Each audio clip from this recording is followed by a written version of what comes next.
Donc je crois que c'est pour ça que je pensais que Renier était mieux placé que moi, parce que je pense que le problème est beaucoup plus aigu d'une certaine manière, toujours, si on s'en tient à l'humanitaire proprement dit, est beaucoup plus difficile à résoudre pour les ONG que pour les États, parce que les États, à mon avis, sont assez impuissants à faire de l'action humanitaire dans un tel cadre. Alors on peut jouer par des détours, mais ça reste, à mon avis, assez limité. Je vais donner mon opinion là-dessus, enfin, sachant qu'elle n'est pas très assurée, parce que l'appréhension d'une question comme ça à l'échelle mondiale, c'est tout de même assez fragile. Mais je dirais d'une part que, disons, enfin, je répondrai de façon fragmentaire avec trois points différents. Mon premier point, sans ordre hiérarchique, sans ordre d'importance, c'est qu'est-ce qu'on appelle une ONG. Tout à l'heure, Balthazar Stelling évoquait la libération des 23 otages d'Afghanistan, libération opérée par le CICR. Ces 23 personnes, sans doute très respectables, ont été présentées comme les membres d'une ONG enlevée par les talibans. Et on voyait à nouveau l'arbitraire des fanatiques s'abattre sur la solidarité humanitaire, etc. Parce que qui dit ONG dit humanitaire. Mais ils étaient en effet membres d'une ONG, mais enfin une ONG particulière qui est une église. Alors au sens strict, une église c'est une organisation non gouvernementale, enfin pas au sens juridique et pas au sens commun où on emploie ce terme. Autrement dit, c'était des missionnaires évangélistes qui étaient sur une terre quand même où leur action était même pas si bien reçue que ça. D'ailleurs, je trouve ça absolument miraculeux et bravo le CICR de les avoir libérés. Mais à amalgamer des choses, et personne n'y peut rien, c'est comme ça, c'est un problème auquel il faut bien faire face, il n'y a pas une intention malveillante derrière de confondre des choses, des actions qui sont à distinguer. De fait, on est confronté à cet amalgame, à cette confusion, et il faut faire avec. Mais j'insiste sur le fait que lorsqu'on parle d'organismes de secours, pour rendre plus pointu, plus aigu l'appellation ONG, parce que c'est tout de même essentiellement de cela qu'on parle ce soir. Quand on parle d'organismes de secours, la question de la menace qui pèse sur eux, c'est-à-dire des risques pris lors de la mise en œuvre des secours, elle est tout de suite, enfin, elle est beaucoup plus vague que ce que l'on veut bien dire. Contrairement à ce qui est régulièrement affirmé, la tendance n'est pas si nette que ça. Et je ne prétends pas qu'elle est inverse. Je dis qu'on ne sait pas très bien.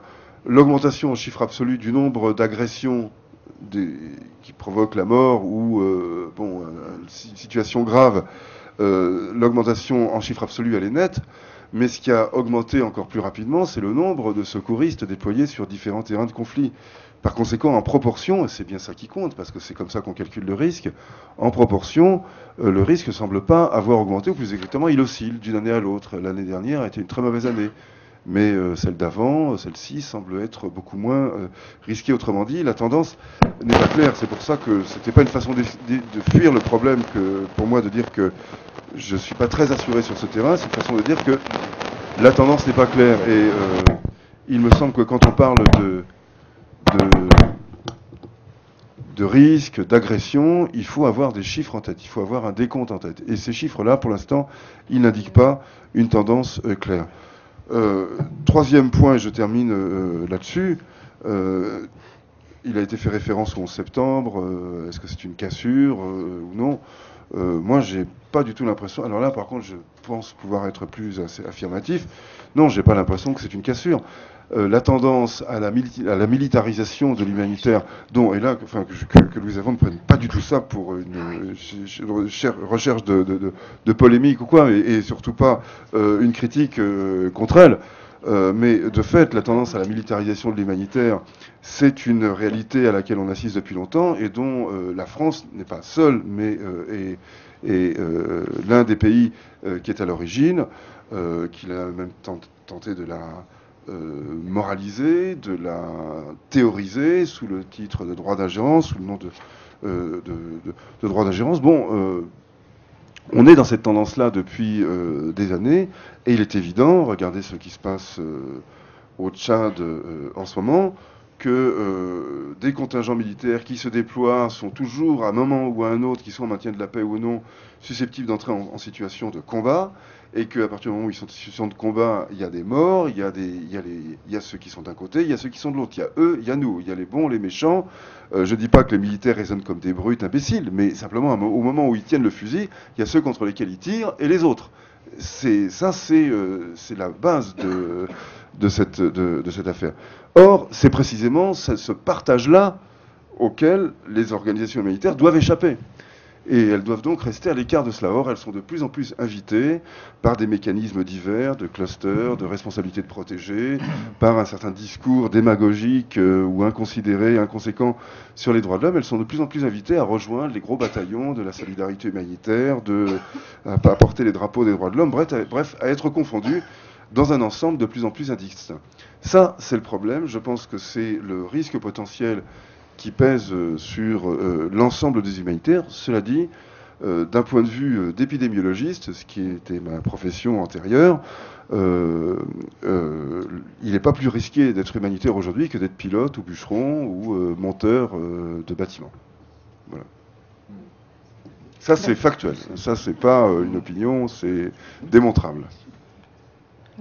Et oui, pardon, je voulais dire, je reprends juste pour raccrocher 10 secondes, sur le fait qu'il me semble qu'on a trop tendance à généraliser les observations qu'on peut faire et les dangers qu'on peut constater en Irak et en Afghanistan. L'Irak et l'Afghanistan sont des situations singulières du fait de la présence massive de troupes étrangères en situation opérationnelle, et pas n'importe quelle troupe étrangère, car il y a d'autres pays dans lesquels il y a des troupes étrangères, mais il se trouve, et n'y voyez là non pas du tout une opinion politique, mais un constat, quand il y a des troupes américaines, ça compte plus que d'autres. C'est une réalité. Louise Avon disait à juste titre tout à l'heure que les perceptions sont des objets objectifs, si j'ose dire, en politique. Eh bien ça, c'en est un. C'est peut-être pas juste, ça l'est peut-être, mais la question n'est pas là. De fait, être dans un pays où se trouvent des troupes américaines en situation de combat, c'est aujourd'hui un danger quand on est un occidental. C'est une réalité qu'il faut enregistrer. Mais il ne faut pas non plus généraliser ce risque-là à l'ensemble des situations où se déroulent des troubles armés, parce que là, ce serait, je crois, louper une partie de la réalité. Regardez le plus gros conflit du moment, enfin l'un des plus gros conflits du moment, plus exactement les deux plus grands conflits du moment, le Congo et le Soudan, sont des conflits dans lesquels les déploiements humanitaires sont très importants, où l'aide humanitaire a rendu le meilleur de ce qu'elle peut rendre, où les ONG ont fait tout de même un travail remarquable, avec des bêtises, avec des conneries, enfin, mais qui n'en fait pas. Je dis ça simplement pour ne pas dresser un tableau entièrement rose, mais en tout cas, je pense que dans l'ensemble, il y a de quoi être fier de ce qui a été accompli dans ces pays, avec des risques certes réels, mais raisonnables. Balthazar. J'ai peut-être une image un tout petit peu plus noire quand même de la réalité. Je pense qu'il y a quand même des contextes clés où les humanitaires n'arrivent quasiment plus à opérer ou avec une énorme difficulté. Maintenant, la question du professeur Riffman, je l'ai compris aussi un peu dans le sens, est-ce qu'au fond, est-ce qu'on fait face à vraiment des nouveaux enjeux, à une détérioration, je dirais, des dynamiques conflictuelles qui exigent aussi ou est-ce que c'est simplement un changement de degré d'intensité? Je pense qu'il y a un tout petit peu des deux. Bien sûr, il y a toujours eu malheureusement des attaques massives et ciblées contre la population civile. C'était peut-être pas toujours les mêmes instruments ou les mêmes typologies d'attaques, mais c'est pas un phénomène malheureusement nouveau dans l'histoire.